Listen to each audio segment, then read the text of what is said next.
Meantime, Saskatchewan's budget was given the green light today. The Sask Party boasts the province is the only one in Canada to table a balanced budget so far this year. It even forecasts a $95 million surplus.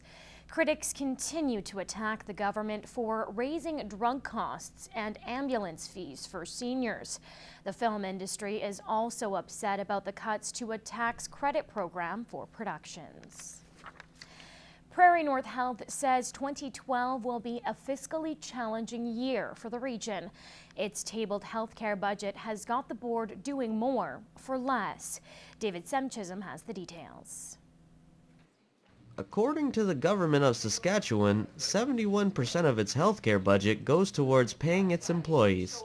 Prairie North is receiving $183 million to work with, and their challenge is saving lives and money. We're going to be short of at least $5 million in the coming year.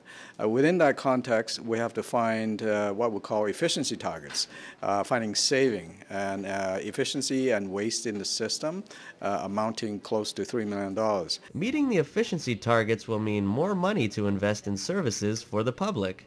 Sick time use up $5 million, overtime use up $5 million, so a total of $10 million. So there's a very significant amount of money tied up in sick time and overtime. The improvements planned this year include reducing surgery wait times.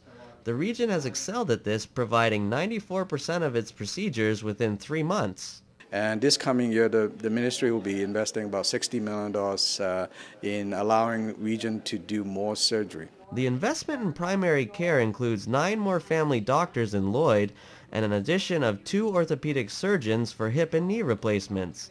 One shortfall of this budget is early childhood development programs. Across Canada, the investment in the early years is quite low compared to many other countries, so I would suggest every budget and every ministry could be enhanced when we look at early childhood.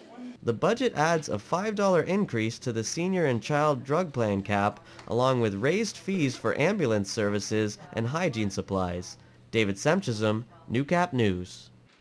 After fundraising $400,000 for the maternity ward, the Lloydminster Hospital won't be getting its new centralized fetal monitoring system.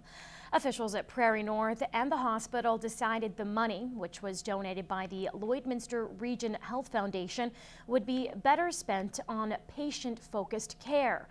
More than 1,000 babies are born each year in Lloydminster. For the hospital, investing in this area is critical, but having a central monitoring system was less important than other upgrades needed. To create a 4th delivery room. Right now we only have 3, and so it will change the way that we're doing our patient care to have a 4th. We're looking at a 4-bed triage unit that will allow moms to be seen on labor and delivery, hopefully, rather than the emergency room, who are pregnant.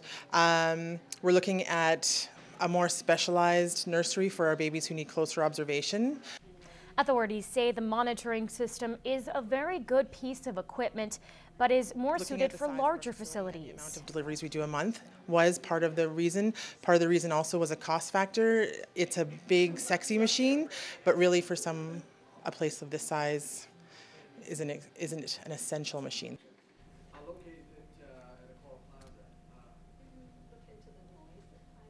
Gerard joins us now with our first look at weather, and that snow is almost gone. It's melting off. We have double digits right across the region in this hour, would you believe? The overcast conditions from last evening cleared off in mid-morning, and well, just a few clouds lingering around. Let's have a look at it here.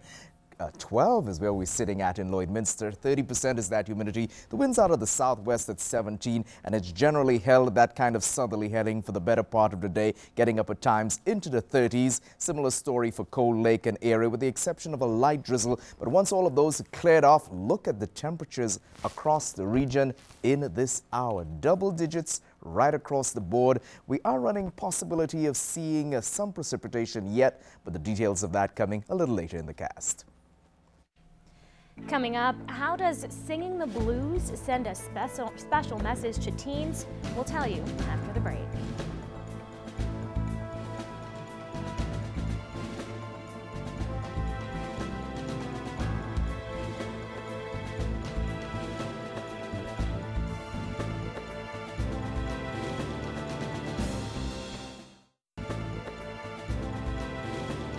A border city dentist lent a helping hand to Nicaraguans by offering free dental care over a 9-day period last month. Dr. Nekni Jamal returned from his visit overseas after he and 30 others helped people in need. I really feel like I've been so blessed being able to go get an education, and a lot of people throughout the world need our help and they don't have the ability to go see someone that has had the ability to go get the education. So if they don't do it, who will, right? And so as much as I can do for other people, I will, and that's my main driving force behind it. Some patients were in severe pain but didn't shed a tear during the treatment. We had interpreters and they're saying how much pain they're in, and the kids, like, you see kids here and they like, you even go near them and they start crying. Hey, down there, they're just happy to see you, and they'll get whatever work needs to be done. Most of them don't even cry, and even if you're taking out a bunch of teeth that needs to be taken out, they just want it out of there.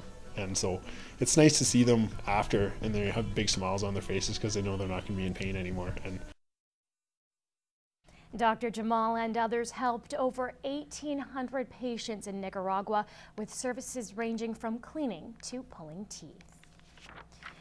Blending blues with awareness and education. Lloyd Comp students got a taste of a Calgary blues band today who uses its original music to expand the minds of youth. Carrie McCullough explains.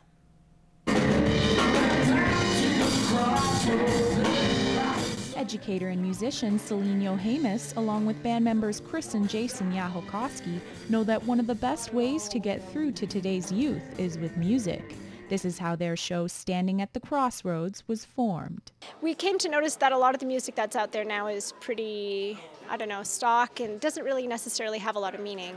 And as the blues tradition is about storytelling, that was something that I wanted to also share with students because they needed to both hear really good musicianship that wasn't covered in auto-tune. Tackling such topics as addiction, racism, prejudice, and regret, these seasoned musicians share personal stories and North American history as part of an empowering message to make positive change and open hearts and minds.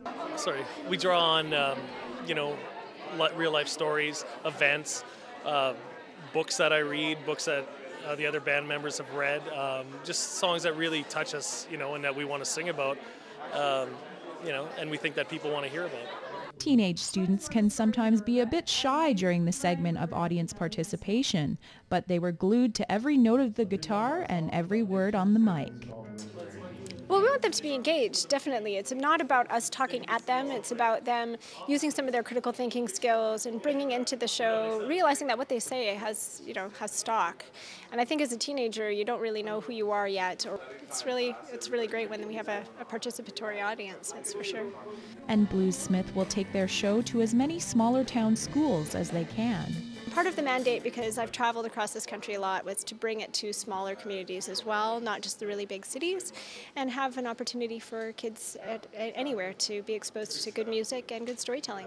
Carrie McCullough, Newcap News. Business Education Month wrapped up with a twist this year, and a former Olympian took to the stage to spread her message of inspiration.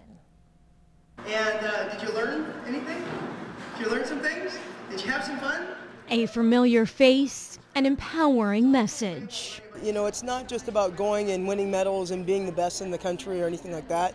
It's about going out and learning about the best of yourself and being able to bring that out and share that with other people.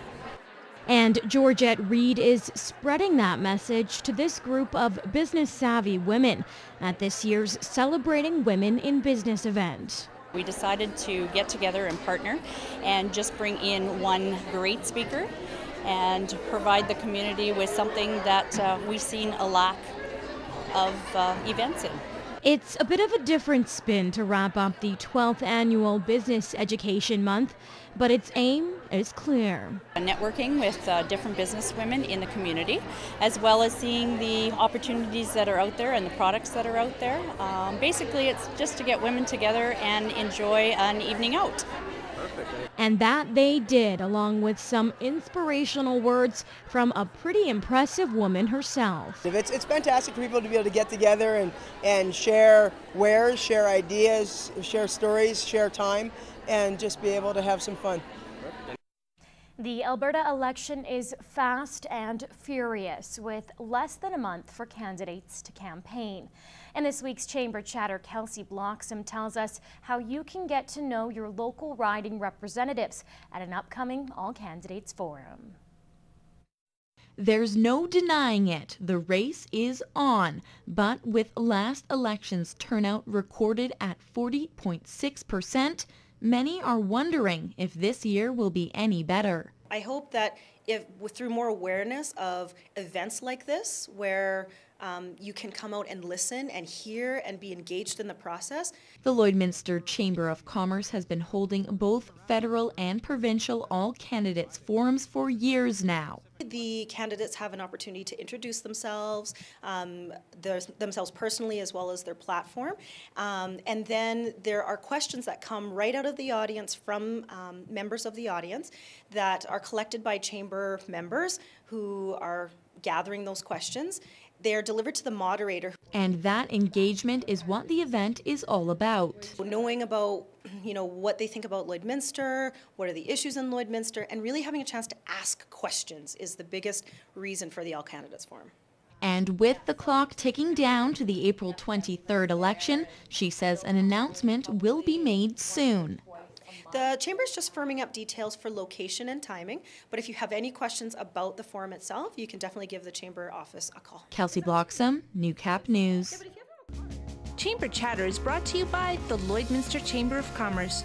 Achieve results, a stronger voice. Coming up, ever had the urge to throw someone behind bars? Well, you may just get the chance.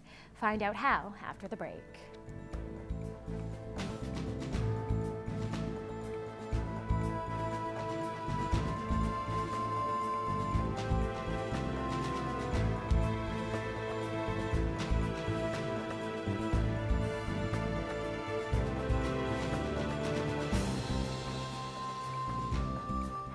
Stocks and oil prices brought to you by Spectrum Restoration. When disaster strikes, don't wait. Call the professionals at Spectrum Restoration, a certified member of the Canadian Disaster Restoration Group.